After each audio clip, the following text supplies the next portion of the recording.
Well, hello everyone, and welcome to another post scenario look at Hearts of Iron 4. Now, it is 2 a.m. on the 1st of August, 1949, and before I did a post. I don't know how to, like a recap, I guess, of my playthrough as Brazil, and now I'm doing it for my playthrough as the United Kingdom. Now, everything started out normal as the United Kingdom, you know. We were getting France into our alliance as the Allies. We were doing our best to prepare for war against Germany, and doing our best to build our fleet strong and that kind of stuff. And hopefully the Japanese wouldn't be too tough for us. And the war started. Well, first off, Japan never really pushed China back, which seems to be a... I mean, I've only had 2 full playthroughs of this game, and both of them with Brazil and the UK. They failed to push China back, and they failed to get to British Raj. They like barely even got China over here, and then China somehow just started pushing them back, pushed them out of like here, Manchukuo and Korea and everything, and it made the fight against China or Japan so much easier because we could get military access from them, stage here, stage over here, and things like that, and then invade mainland Japan.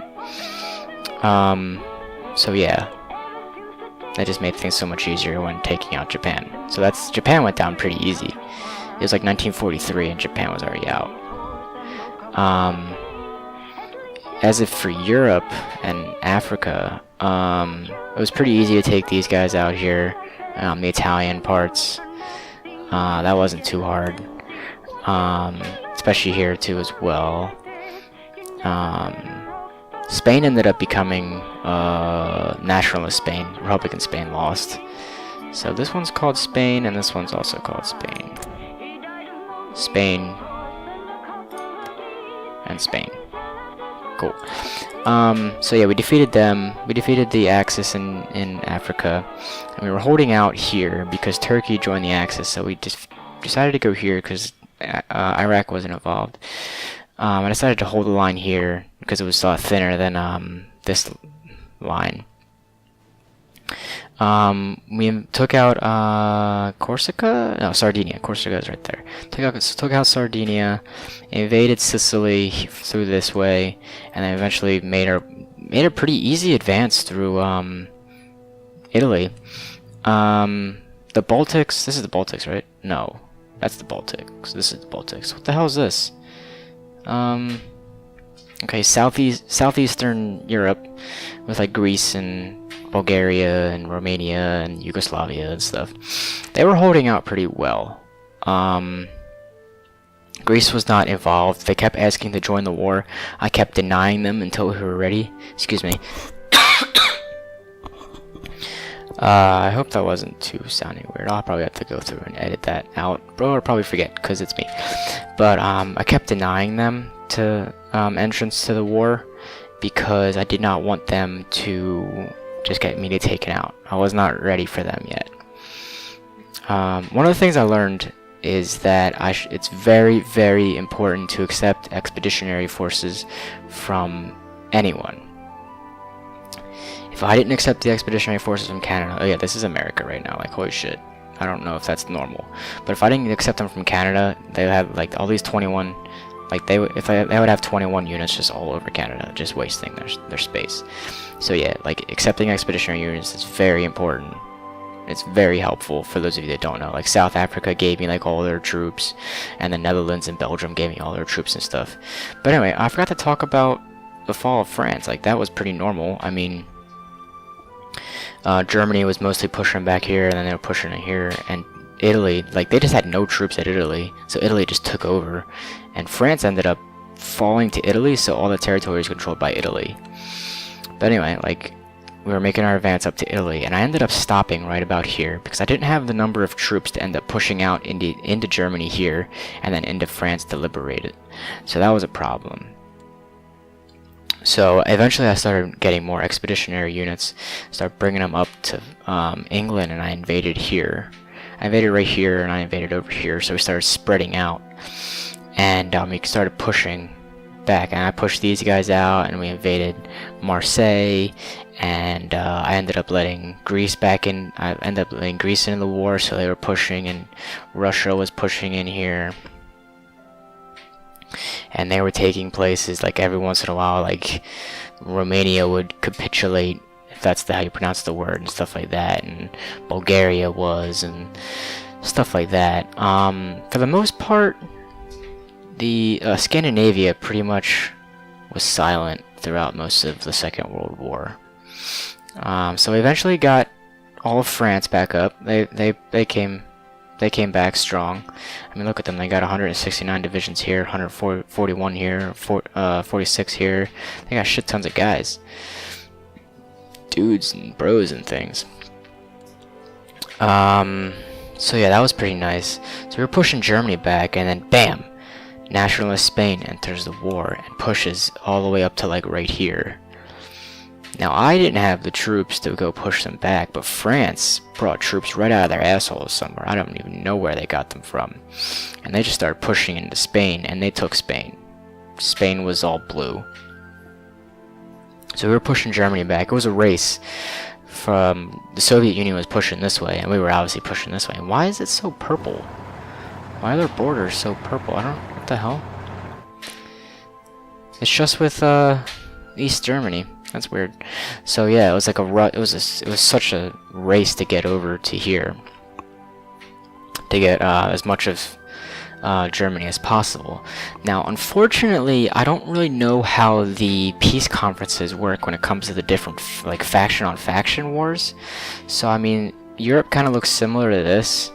Like this was kind of different and stuff, but like West Germany wasn't part of the Allies, which I thought was really dumb.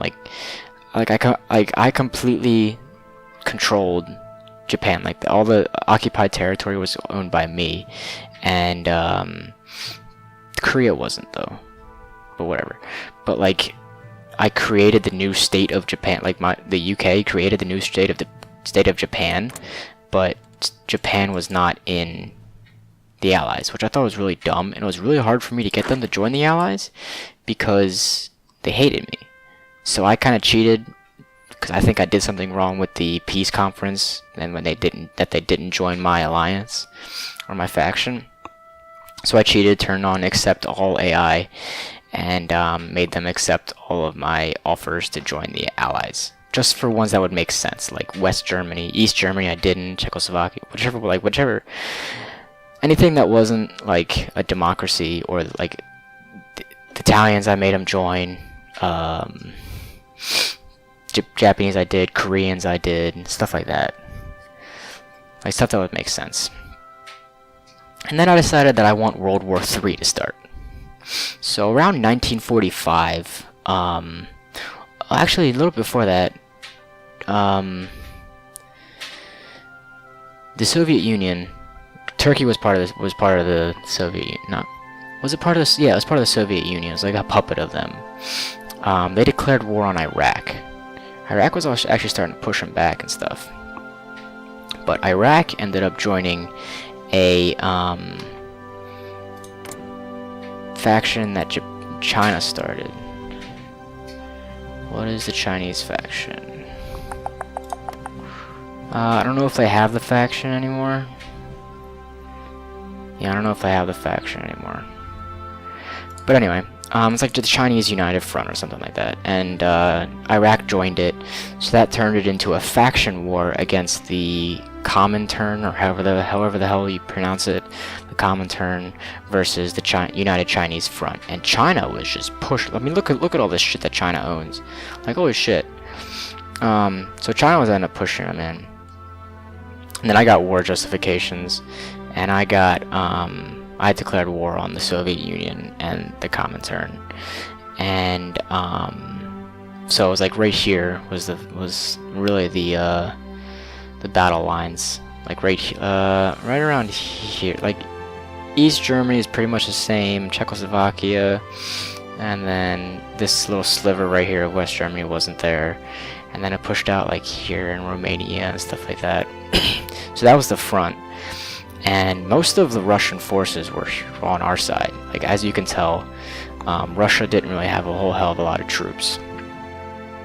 They actually had a lot of troops around here, because I had an army here of like, I had like 40 or so divisions right here, just holding the position. Then I ended up pushing them back here, just because they were starting to push. I ended up pushing them back here just to hold a smaller choke point. But anyway, British Raj was getting involved. Afghanistan was in the Comintern, so we took Afghanistan pretty easy, and they were starting to push here. So this was like UK stuff, but I guess China ended up taking it.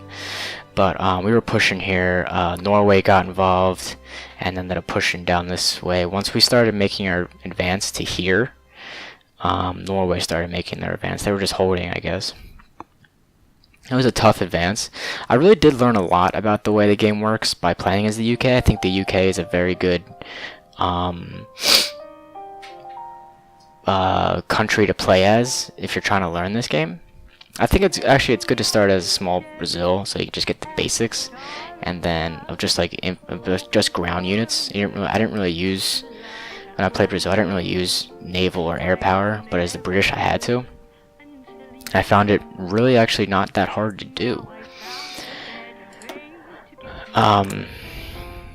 So yeah, like, play as the UK. I highly suggest it.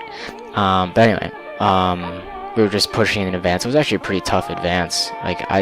They just kept giving me more. I just kept getting more units and stuff. So I just kept putting them in this army and like just making them push this entire, like, just this way. There's everyone in one army just pushing this way, and old Monty was leading the way. This is like my home defense army.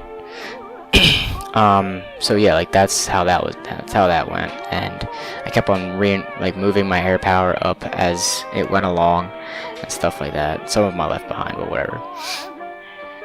So that's really it. Like, I know we had another one of those peace treaties, peace conferences or whatever, and I don't know how that worked, and you know, Russia's not in the Allies, even though we created Russia. We created the Russian Federation, but it's not in the Allies, so I don't understand. I'm confused. I don't know how this shit works. So yeah, I mean, that's pretty much how it went, and it was a lot of fun. I put like between like 20 and 30 minutes into the game most nights for like 4 months to get this completed. So it took me a while, but it was good. It feels good to finish it, and feels good to like do all this. I had to cheat a little bit, like I said, I'll admit it, just to get like West Germany and Italy and Japan and Yugoslavia into my alliance, into my faction. Manpower, for a fact, was a huge issue the entire time. As you can see, I'm on scraping the barrel right now. So yeah, supplies were an issue a lot, especially planes, because a lot of times the battle for the skies was like a losing battle, because I wasn't able to replenish my planes, because I was too busy trying to make everything else. So it was tough. Like I had to retreat from Italy during the first invasion. I invaded here, but I couldn't make it here because I couldn't get air superiority in Italy, because I didn't have the proper number of planes. So I had to be slow, and that's one of the reasons that Russia got so much of Germany. But anyway, that's my recap of it. I do enjoy doing this. eventually I'll do a let's play of this game, possibly. I mean, the whole plan with for those of you that have been around for a while, the whole plan with me taking all these Paradox grand strategy games and playing them in chronological order, like I'm played EU Rome, and I'm on Crusader Kings 2, and then next would be EU 4, and then Victoria 2, and then this game. So that's the plan. I still plan to keep up with it, so hopefully we'll eventually see this game in maybe like 6 years, 7 years, 8 years, 1,000 years. Maybe we'll see Hearts of Iron 5 by the time I'm ready to go. But God, I love the soundtrack of this game. Paradox, you did an outstanding job with the soundtrack of this game, just like you do an outstanding job with the soundtrack for all the games that you make. You know, the EU4 soundtrack is amazing. The Crusader Kings 2 soundtrack is outstanding. The Victoria 2 soundtrack is... Actually, I haven't listened to that one in a while, but that one's an outstanding one as well. Also, March of the Eagles, that's another game. That's a Napoleonic era game. That's one that I would play. That's in between EU4 and Victoria 2. I've never done a full playthrough of it, but I will probably be playing it. So, again, thank you all for watching. I appreciate it. Any kind of feedback that you have is much appreciated. If you like this, that's great, because I love to know. And if you want to see more of them, let me know. And I mean, I can't promise a lot of them because these games take forever. It's like it's 12 years, right? 1936, 1948, 12 years. So that's a long time to play in a video game. And then as we get bigger and bigger in the wars, it's harder and harder for my PC to do bigger speeds because there's more shit going on and it sees more shit and stuff, and it's just a nightmare. But it's fun. It's a good nightmare. But so thanks everyone for watching. I really do appreciate it. Any kind of feedback that you have would be much appreciated in the comment section. And constructive feedback, or positive or negative, as long as it's constructive. Don't be an asshole, please. I guess I don't really have anything else to say. Thanks everyone. If you don't have the game, go ahead and get it. I would wait until next month though, when the Steam sales. It'll probably be on sale. I don't really buy games unless it's a Steam sale, unless it's a game like this, so I pre-ordered it because I love this game. Anyway, I'm just stalling now because I'm an idiot, and thanks everyone, and I'm actually gonna go right now, so